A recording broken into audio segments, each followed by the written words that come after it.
حضرت عبداللہ ابن سلام رضی اللہ تعالیٰ عنہ فرماتے ہیں کہ میں یہودیوں کا بہت بڑا عالم تھا۔ ملنگ شلنگ بندے مطمئن کرنے آسان ہوتے ہیں، عالم فاضل پڑھے لکھے بندے کو کسی بندے کا مطمئن کرنا، متاثر کرنا بڑا مشکل ہوتا ہے۔ آپ فرماتے ہیں میں نبی کریم علیہ السلام کی بارگاہ میں پہلے دن گیا میں بحث کے ارادے سے، مناظرے کے ارادے سے، چونکہ یہودیوں کا عالم تھا۔ حضور اونٹنی پر تشریف فرما تھے۔ اور یارو، محنت کر کے جو میک اپ کر کے چہرہ بنایا جاتا ہے اس کے اندر حسن تو کئی دفعہ ہوتا ہے پر جاذبیت نہیں ہوتی۔ لیکن جس بابے نے کبھی میک اپ نہ کیا ہو لیکن وضو ذرا طریقے سے کرے روز، تو رنگ گورا نہ بھی ہو تو لوگ کئی دفعہ یہ نہیں کہتے رنگ گورا ہے، بلکہ لوگ کہتے ہیں چہرہ نورانی ہے۔ اب میں اس پر میں کچھ کلام کر سکتا ہوں کہ گورے اور نورانی چہرے میں بھی فرق ہوتا ہے۔ کچھ چہرے گورے ہوتے ہیں پر نورانی نہیں ہوتے، کچھ گورے نہیں ہوتے پر نورانی بڑے ہوتے، یہ الگ عنوان ہے۔ تو حضرت عبداللہ ابن سلام رضی اللہ تعالیٰ عنہ فرمانے لگے جب میں گیا تو حضور اونٹنی پر تشریف فرما تھے، کہتے ہیں سادہ وضو، اور میں دیکھ رہا تھا کہ داڑھی مبارک میں کنگھی بھی نہیں ہوئی تھی، سرکار نے سر پہ سادہ سا امامہ باندھا تھا۔ حضور اونٹنی پر بیٹھے تھے اور جس اونٹنی پر تشریف فرما تھے اس پہ کجاوا بھی کوئی نہیں تھا، لیکن کہتے دو جملے حضور کی زبان سے نکلے، دو جملے، اور میں ان جملوں کا قیدی ہو گیا۔ میرے محبوب نے فرمایا جو چاہتا ہے کہ اس کی عمر بھی زیادہ ہو، رزق میں بھی برکت ہو، آپ بھی چاہتے ہیں نا عمر بھی زیادہ ہو، رزق میں بھی برکت ہو، تو حضور فرمانے لگے اس کے لیے کرنے کا کام یہ ہے کہ اگر وہ چاہتا ہے عمر زیادہ ہو، رزق میں برکت ہو، تو اپنے رشتہ داروں کے ساتھ اچھا سلوک کرے۔ یہ حدیث حضرت اپنے انہی الفاظ کے ساتھ مشکات میں موجود ہے، لیکن وہاں حضرت عبداللہ ابن سلام رضی اللہ تعالیٰ عنہ کہتے ہیں کہ وہ کیا مٹھاس تھی لفظوں میں، جملے تھوڑے تھے، بات میں گہرائی بہت زیادہ تھی۔ میں آیا تھا بحث کرنے پر میں آگے بڑھا، حضور کا دست مبارک تھاما اور میں نے عرض کی یا رسول اللہ مجھے کلمہ پڑھا دے، میں مسلمان ہونا چاہتا ہوں۔ ہمارے ہاں لوگ سمجھتے ہیں کہ بہت زیادہ فلسفہ بیان کرنے والا شاید کوئی بڑا پڑھا لکھا بندہ ہوتا ہے، یہ جی نفسیات کا بڑا ماہر ہے جی، اس نے کئی ماسٹر کیے ہوئے ہیں، ایم فل کی ہے، پی ایچ ڈی کی۔ او خدا کے بندے، نفسیات کا ماہر وہ ہوتا ہے جو سامنے والے کی عقل کے مطابق بات کرنا جانتا ہے۔ اور اگر تم کہے جی میری بات ہی بڑی مشکل ہے، میں کس کو سمجھاؤں، تو آپ یہ پڑھے لکھے نہیں ہیں، آپ ابھی سمجھدار نہیں ہوئے۔ کلم الناس علی قدر عقولہم، اگر آپ پڑھے لکھے ہوتے تو لوگ آپ کی بات سمجھتے۔ میرے رسول کریم نے کبھی کوئی مشکل بات نہیں کی، کبھی کوئی فلسفہ نہیں بیان کیا، بلکہ تیری نگاہ ناز سے دونوں ہی مراد پاک ہے، عقل غیاب جستجو، عشق حضور و اس طرح۔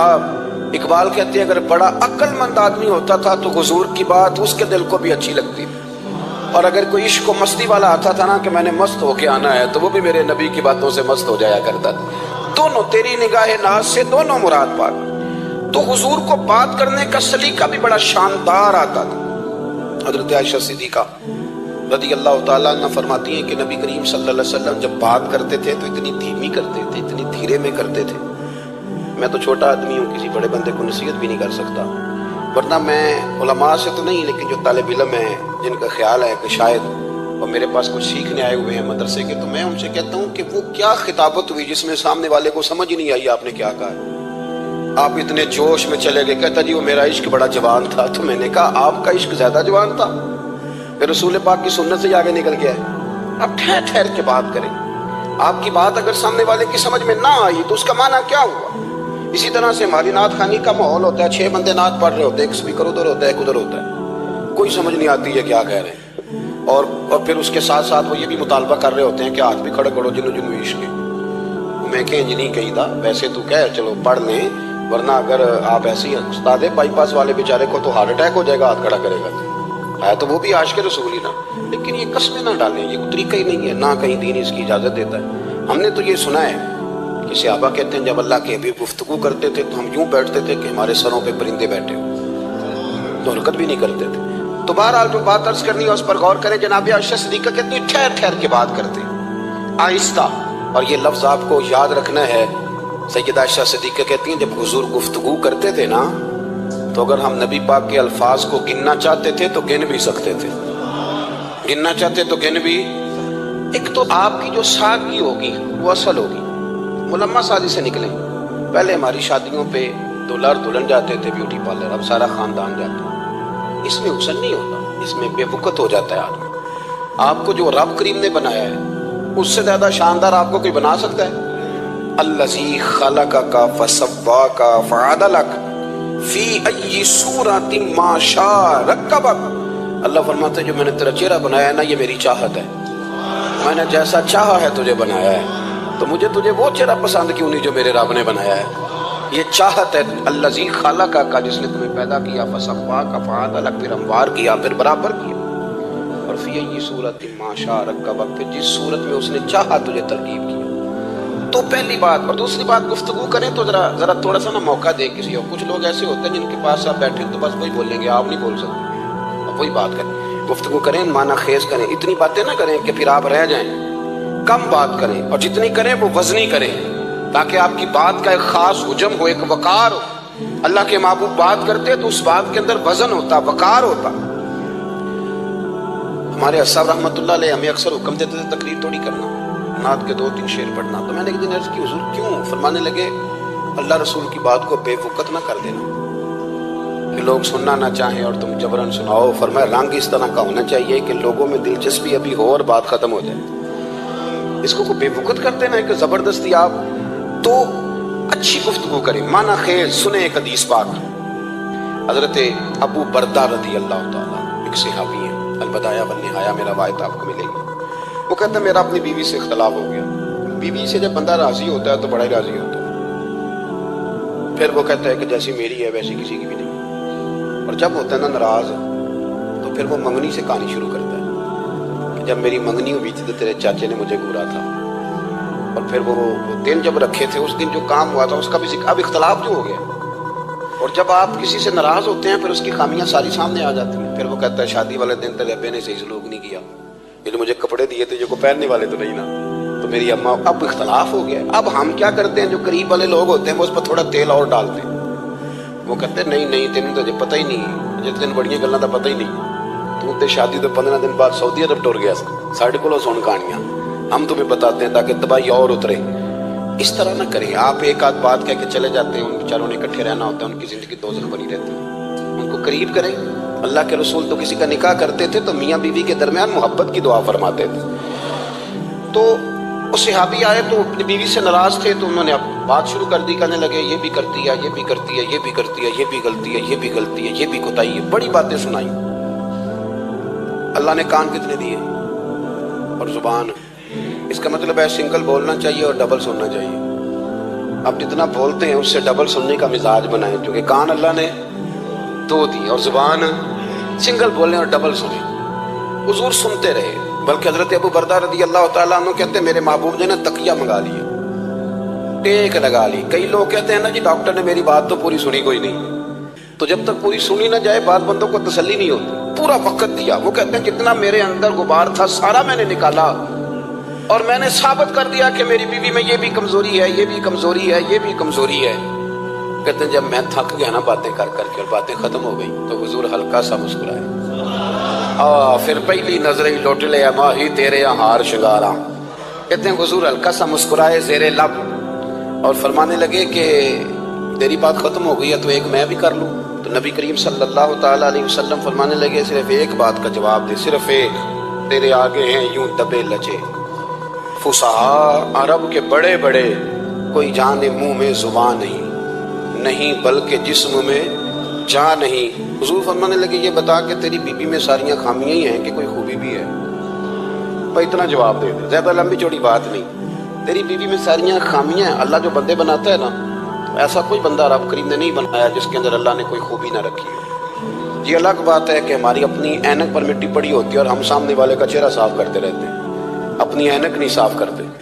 تو حضرت ابو بردہ رضی اللہ تعالیٰ عنہ فرماتے ہیں جب سرکار نے اس شخص سے یہ بات کہی نا کہ کوئی خوبی بھی ہے تیری بیوی میں، تو کہتے ہیں وہ شخص کہتا ہے میری نا بالکل ایک جملے نے سوچ ہی بدل دی ساری، یوں سمجھ لے کہ میں اس روڈ پہ چل رہا تھا، میرے نبی پاک نے مجھے اس والے راستے پہ ڈال دیا، بالکل ساری سوچ، یعنی ایک ہی جملہ لیکن ہر چیز بدل دی سرکار نے۔ حضور فرمانے لگے کوئی خوبی بھی ہے؟ کہتے میں تھوڑی دیر چپ رہا، عرض کی یا رسول اللہ صلی اللہ علیہ وسلم آپ حکم کریں، تو حضور فرمانے لگے اپنی بیوی سے کبھی پوچھ نہ رکھو، اگر تمہیں اس کی خامیاں نظر آئیں تو اس بات پر توجہ کرو جو اس کے اندر خوبی ہو۔ کہتے میں نے اٹھ کے عرض کی یا رسول اللہ میری بیوی پردے کی بڑی پابند ہے، میری خوابگاہ میں کوئی دوسرا شخص کبھی پیر بھی نہیں رکھ سکتا، تو فرمایا جا پھر گھر جا کے بسا، جو سب سے اعلیٰ خوبی تھی وہ تو اللہ نے تیری بیوی کو عطا کی ہوئی ہے، گھر بسا۔ تو ایک تو سرکار کی ظاہری جو اللہ نے آپ کو حسن و جمال دیا تھا وہ بے مثل تھا، گفتگو کا جو ڈھب اور سلیقہ دیا تھا وہ بے مثل اور بے مثال تھا، اور پھر جو حضور کی ادائیں تھی نا، کانا خلقہ القرآن۔ حضرت عائشہ صدیقہ کہتی ہیں میرے محبوب کے اخلاق دیکھنے ہو تو قرآن پڑھو، جن اخلاق کا قرآن درس دیتا ہے وہ عملی طور پر سارے مدینے والے محبوب میں پائے جاتے تھے۔ جو سب سے بہترین عادت تھی نا، بہترین ترین عادت، وہ اللہ نے میرے رسول کریم کو عطا فرمائی۔ ہمارا نا اب ایک مزاج بن گیا ہے، ہمارے پاس لوگ بڑے فخر سے بتاتے ہیں کہ جی مسواک سنت ہے، اب تو سائنس بھی مان گئی ہے کہ مسواک کریں گے تو آپ کے وجود کے اندر جو منہ میں فالتو مادے ہوں گے جراثیم وہ مر جائیں گے، اب سائنس بھی مان گئی ہے۔ مجھے کبھی کبھی اس لفظ سے بڑی تکلیف ہوتی ہے، میں کہتا ہوں کہ سائنس اگر نہ مانے تو ہمیں کوئی اس پہ فرق پڑتا ہے؟ نہ مانے سائنس، ہمیں کیا لینا دینا سائنس سے؟ سائنس تو کبھی کچھ کہتی ہے پھر کبھی کچھ اور کہنے لگ جاتی ہے، سائنس کا کیا ہے؟ سائنس کو منوانا ہماری ڈیوٹی۔ ہاں، اس طرح کا دین نہ بناؤ کہ معاذ اللہ دین کو سائنس کا غلام کر دو۔ سائنس کل بھی رسول اللہ کی غلام تھی، آج بھی میرے نبی پاک کی غلام ہے۔ تو حضور کی جتنی ادائیں ہیں، جتنی، ایک کدو شریف ہے، حضور نے کدو استعمال فرمایا ہے۔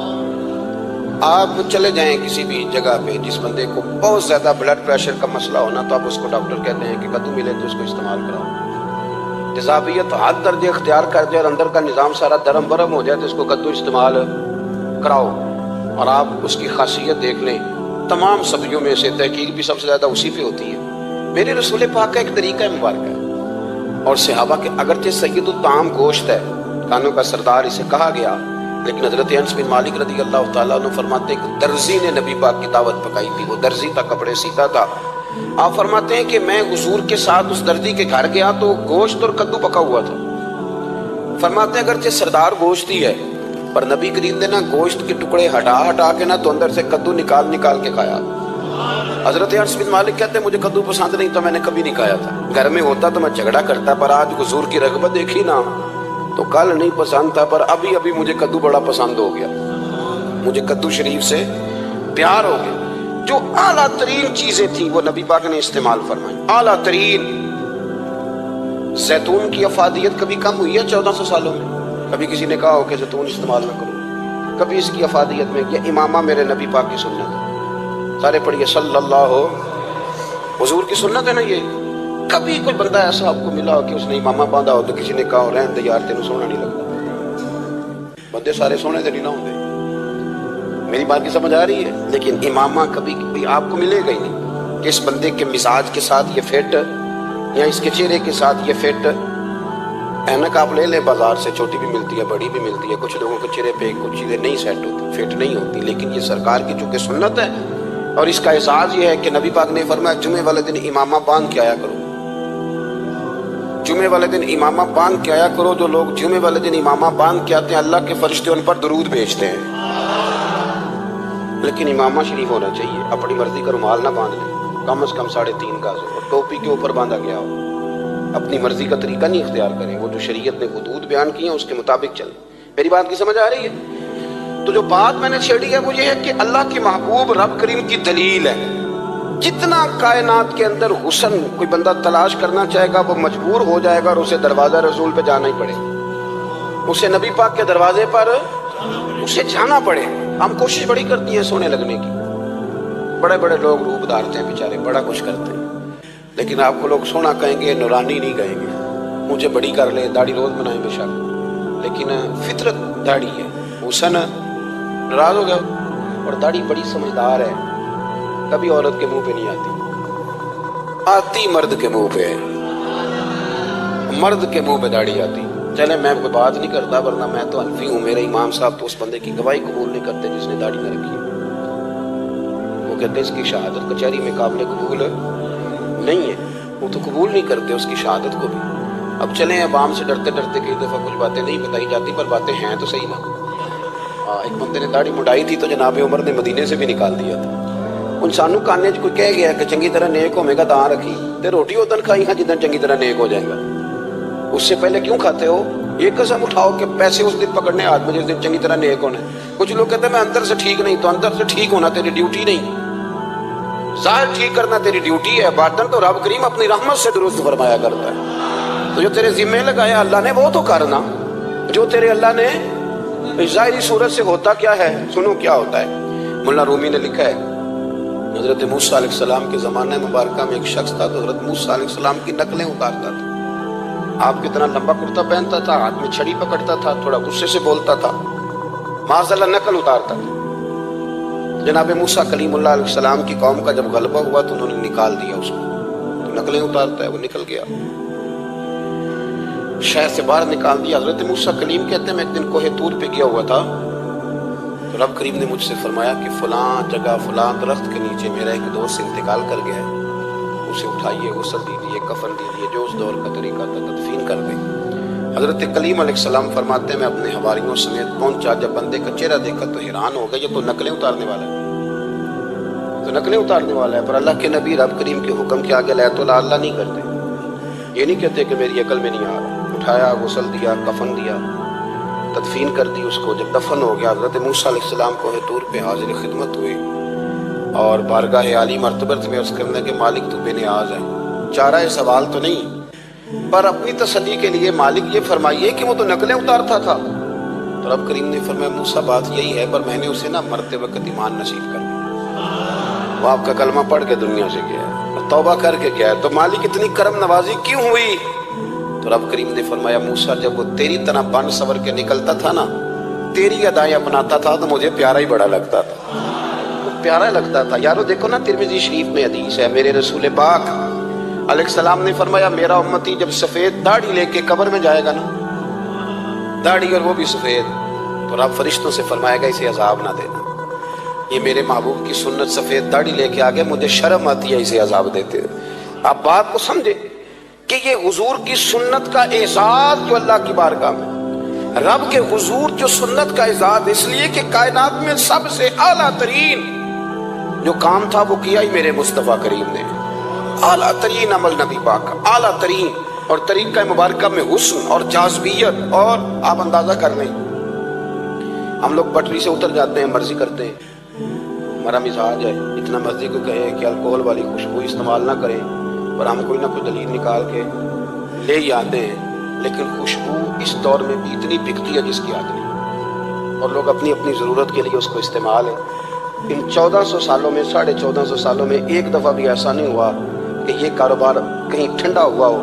حرم شریف اللہ آپ کو لے جائے تو مسجد نبی میں سونے کی دکان کے ساتھ خوشبو والی دکان ہوتی ہے.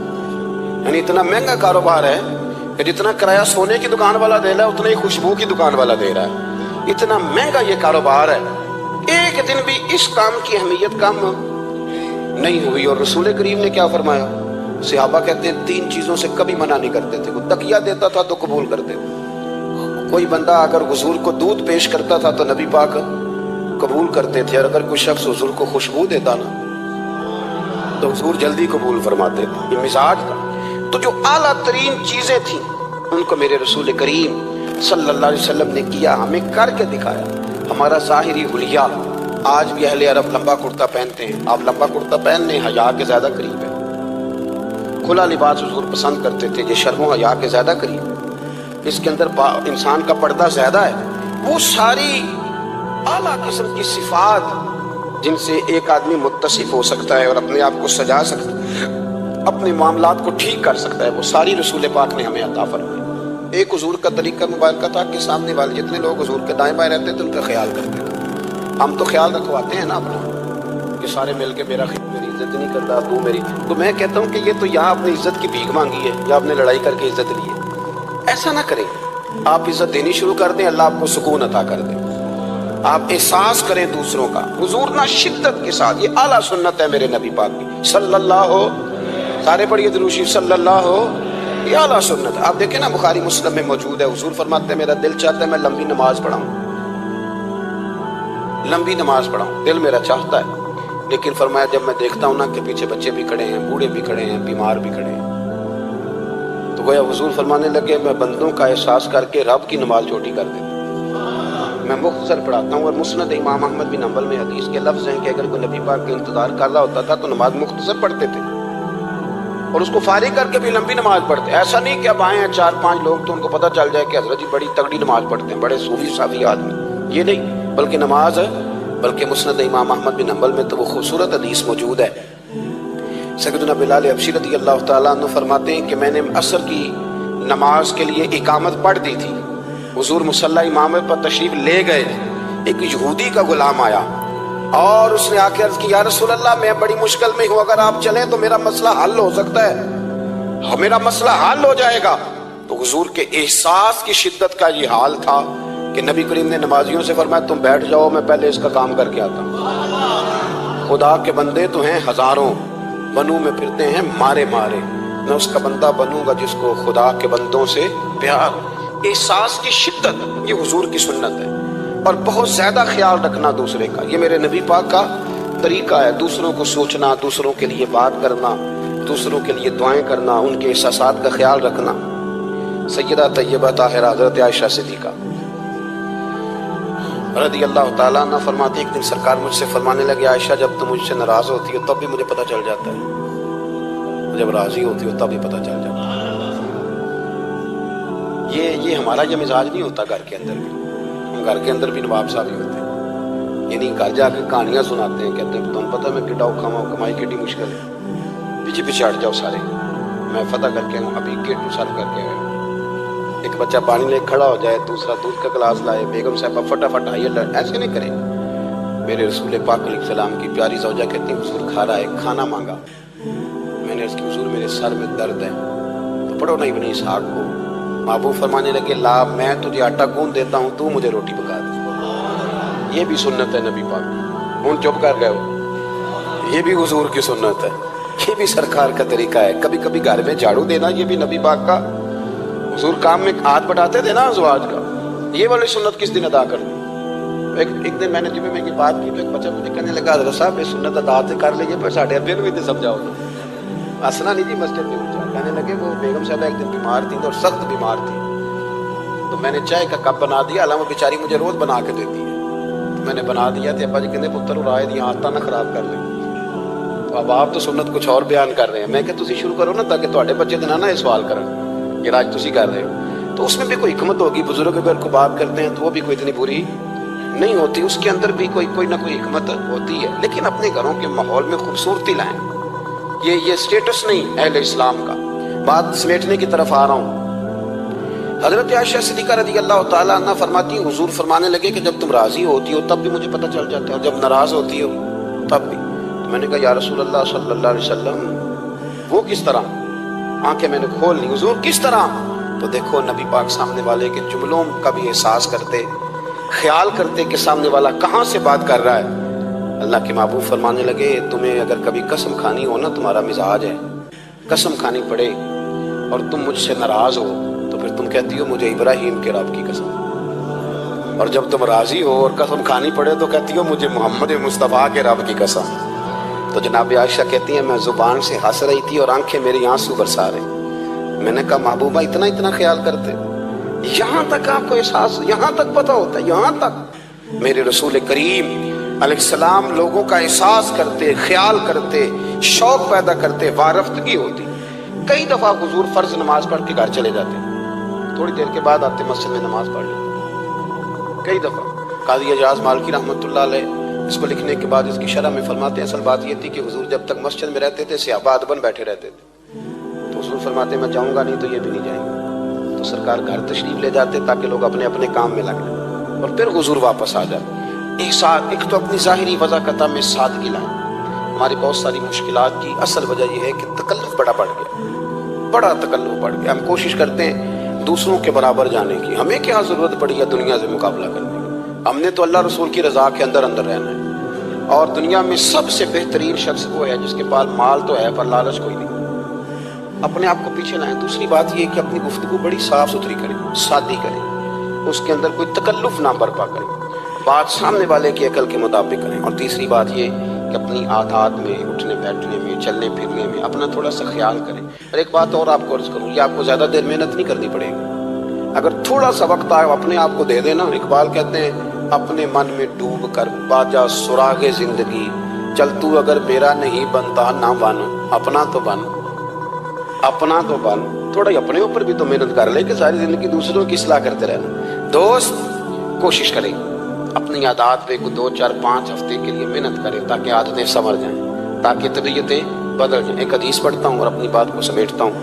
میرے رسول کریم صلی اللہ تعالی علیہ وآلہ وسلم نے فرمایا کہ اگر اللہ اخلاق کو چہرہ دیتا نا، یہ جو عادات ہوتی ہیں، اور عادات سے مراد صرف میٹھا بولنا نہیں بلکہ لالچ نہ کرنا بھی خلق ہے، تھوڑے پہ راضی رہنا بھی خلق ہے، سچ بولنا بھی خلق ہے، غیبت سے بچنا بھی اصل اخلاق یہ ہے۔ میٹھا تو کئی دفعہ لوگ اپنے مطلب کے لیے بھی بول لیتے ہیں، وقتی طور پر کام نکالنے کے لیے بھی بولتے ہیں۔ تو حضور نے فرمایا کہ اگر خلق کو اللہ تبارک و تعالیٰ چہرہ عطا کرتا تو کائنات میں سب سے بہترین چہرہ حسن اخلاق کا ہوتا، سب سے اچھا اور خوبصورت۔ اور فرمایا اگر بدخلقی کو اللہ چہرہ دیتا تو بدصورت ترین چہرہ اس کا ہوگا۔ اس کا کیا معنی ہوا کہ اگر ہمارا کردار اچھا ہے، سوچ اچھی ہے، لوگوں کے بارے میں نظریہ اچھا ہے، احساس ہے، تو پھر ہمارے اندر دنیا کا سب سے خوبصورت انسان موجود ہے۔ لیکن اگر ہمیں اپنی ذات کے علاوہ شاید نظر ہی کوئی نہیں آتی، ہم خود غرض ہیں، جھوٹ بولتے ہیں، غیبت کرتے ہیں، بدنگاہی کرتے ہیں، لوگوں کے بارے میں بدگمانی کرتے ہیں، کسی کو حقیر سمجھتے ہیں، ذات پات کے جنگل میں الجھے ہوئے ہیں، تو پھر ہمارے اندر ایک بدصورت ترین شخص بیٹھا ہے۔ جتنی مرضی کنگھی کریں، جتنا مرضی آپ اپنے آپ کو سنواریں، اندر کی بدصورتیاں جا سکتی نہیں۔ تو کوشش فرمائیں کہ اللہ ہمیں اخلاق کا اعلیٰ جو ہے وہ وژن عطا کرے، اعلیٰ شعور عطا کرے۔ اللہ تعالیٰ میری اور آپ کی حاضری کو مستجاب فرمائے۔ آخر دعوانا